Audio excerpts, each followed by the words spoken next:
Bom dia, irmãos. Nós estamos mais uma vez juntos para estudarmos a nossa lição da Escola Bíblica Dominical.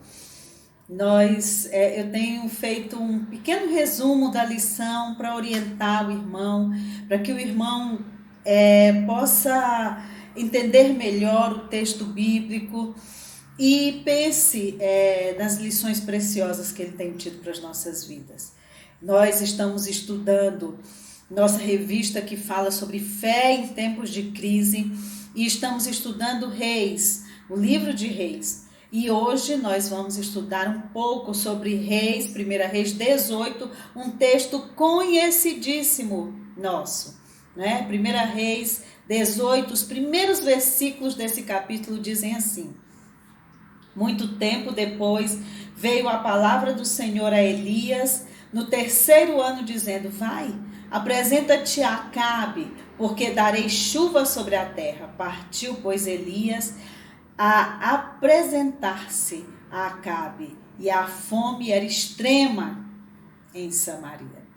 Que coisa impressionante, irmãos, esse homem que no capítulo 17, apresentando Elias, o profeta Elias, para nós, o texto bíblico diz, nos primeiros versículos: Então Elias, o tesbita dos moradores de Gileade, disse a Acabe. Ponto. É tudo isso que a Bíblia diz sobre esse homem, que ele era um morador de Gileade e que Deus falou com ele.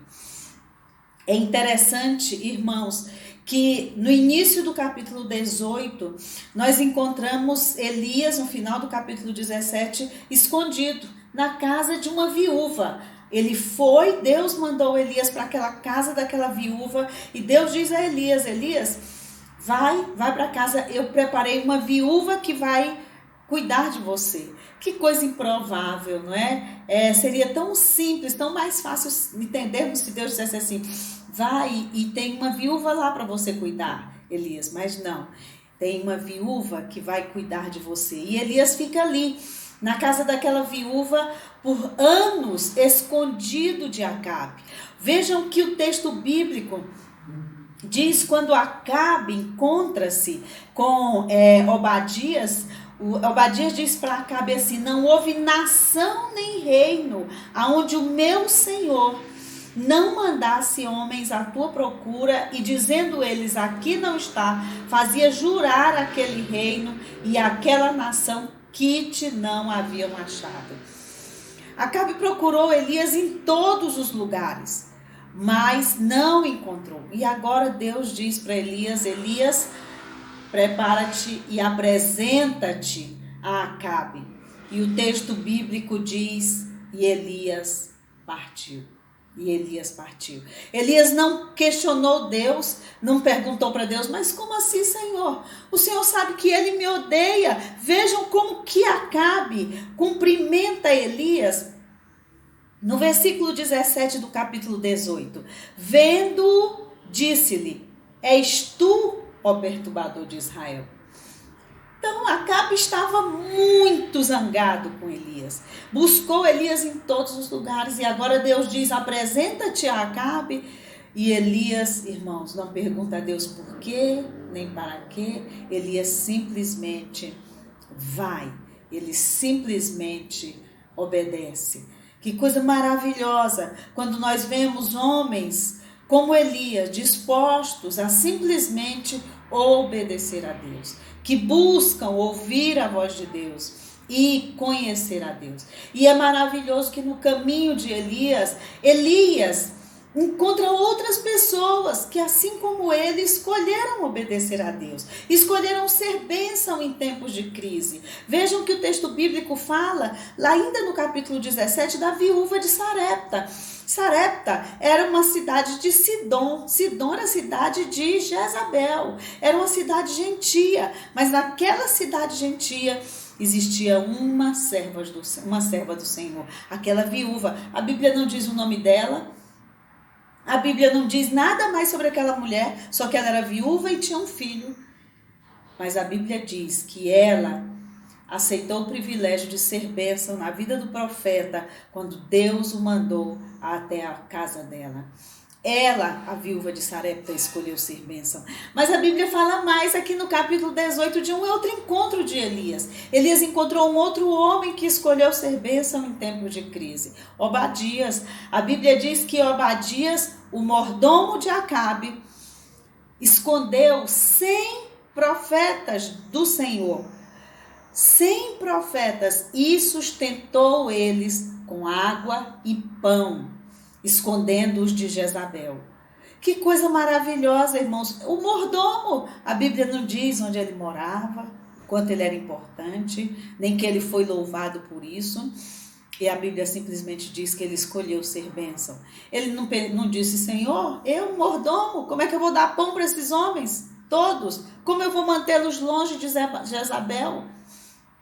Ele simplesmente escolheu ser bênção. Deus disse, cuida, usa o lugar onde você está, esconde esses profetas. E ele escondeu. Deus disse para a viúva de Sarepta, cuida do profeta Elias. E ela escolheu obedecer. Deus disse para Elias, vai e encontra-te com Acabe. E Elias simplesmente foi e obedeceu ao seu Deus. Em tempos de crise, sem dúvida nenhuma, precisamos de homens e mulheres que escolham ser bênção. Mas o texto bíblico diz mais. Quando Acabe encontrou-se com Elias, Acabe disse para Elias, és tu, perturbador de Israel? E Elias, irmãos, responde para o rei de Israel. Ele diz, eu não tenho perturbado Israel, mas tu e a casa do teu pai, porque deixaste os mandamentos do Senhor e seguistes os Baalins. Elias estava falando com o rei Acabe, um rei mau. A Bíblia diz no capítulo 17 que não teve nenhum rei tão mau quanto Acabe. E Elias simplesmente fala aquilo que Deus quer que ele fale. É tão interessante que quando a gente lembra do que a viúva de Sarepta disse para Elias, quando ele ressuscitou o filho dela, ela disse para ele assim, hoje eu sei que a palavra do Senhor em tua boca é verdade. Elias, como um profeta de Deus, não podia falar nada além da verdade. A palavra do Senhor em tua boca é verdade. E Elias diz a verdade para Acabe. Ele podia morrer por causa disso? Ah, sim, ele podia morrer. Mas em tempos de crise, precisamos de homens e mulheres que escolham falar a verdade, que escolham compartilhar a verdade da palavra de Deus. É maravilhoso porque Acabe não diz absolutamente nada para Elias. E Elias diz para Acabe, junta o povo e junta todos os profetas de Baal no Monte Carmelo. Acabe não questiona. Por que Acabe não questiona Elias? Diz, não, por que eu vou obedecer você, Elias? Porque, irmãos, Elias foi o homem que Deus escolheu para dizer a Acabe, só choverá na terra quando eu disser que vai chover. A palavra de Deus na tua boca é verdade. Acabe sabia que a palavra de Deus na boca de Elias era verdade. Ele disse e aconteceu, para a glória de Deus. Não choveu em Israel e na terra até aquele momento. E no Monte Carmelo, Elias e os profetas de Baal, o texto bíblico é muito interessante porque quando Elias fala a primeira vez ao povo, ele diz, até quando vocês, no versículo 21, até quando cocheareis entre dois pensamentos? Se o Senhor é Deus, segui-o. Se Baal, segui-o.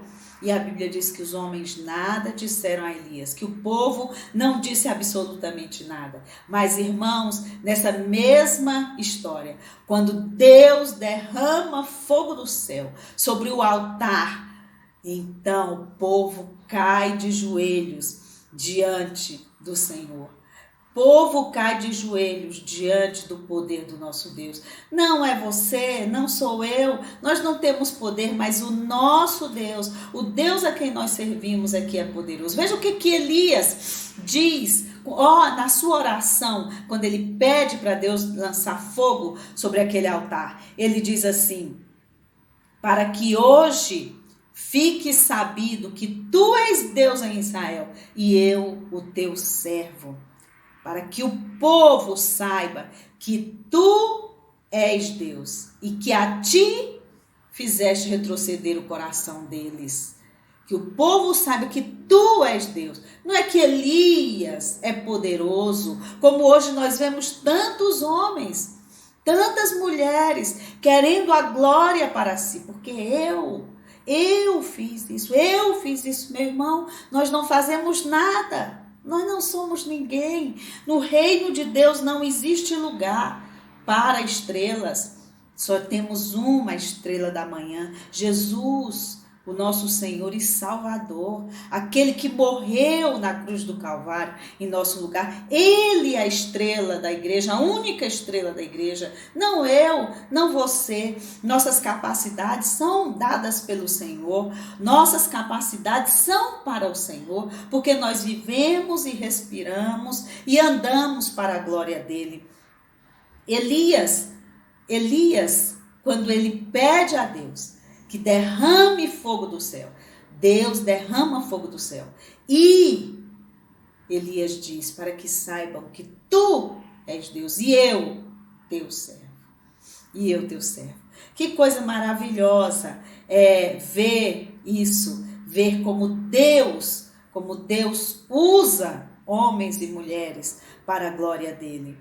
E é tão interessante que esse texto nos fala tanto disso, irmãos, do que somos, de fato, somente servos do Senhor, que quando tudo isso acaba, a Bíblia diz que Elias tem que fugir de Jezabel. Ele tem que fugir de Jezabel, né? Porque não é da glória de Elias, não. Mesmo quando o Senhor nos honra para a glória dele, para a glória dele. Só temos o nosso Senhor como estrela para a nossa vida, na igreja dele. Hoje, nesses dias de pandemia, irmãos, muitos de nós estamos perguntando, onde está o Deus de Elias, que não manda fogo do céu, que não acaba com esse vírus? Onde está o Deus de Elias? Talvez estejamos fazendo a pergunta errada. O nosso Deus, o Deus de Elias, ele continua vivo, sempre esteve, sempre estará. A pergunta, irmãos, onde estão os homens? Onde estão os Elias de Deus? Onde estão as viúvas de Sarepta de Deus? Onde estão os Obadias de Deus? Que queiram ser bênçãos, ser usados para a glória de Deus. Onde estão os Elias de Deus? Nós hoje temos vivido ofertando ao Senhor migalhas de nossas vidas. Pedimos muito e damos nada. E o Senhor, irmãos, Ele não aceita de nós nada menos do que tudo. Tudo que somos, tudo que temos, tudo para Ele. Onde estão os Elias de Deus? Onde estão os Obadias de Deus? As viúvas de Sarepta? Pessoas como a viúva de Sarepta, que a Bíblia sequer diz os seus nomes. Onde estão? Pense nisso. Deus abençoe sua vida e use você e a mim para a honra e para a glória dele. E que o nome dele seja glorificado em nossa vida, em nossas ações, em tudo que nós fizermos cada dia de nossa existência. Deus abençoe. Orem por mim, orem pela Igreja de Cristo, orem pelo Brasil, orem pelos nossos pastores. Hoje é o dia do pastor.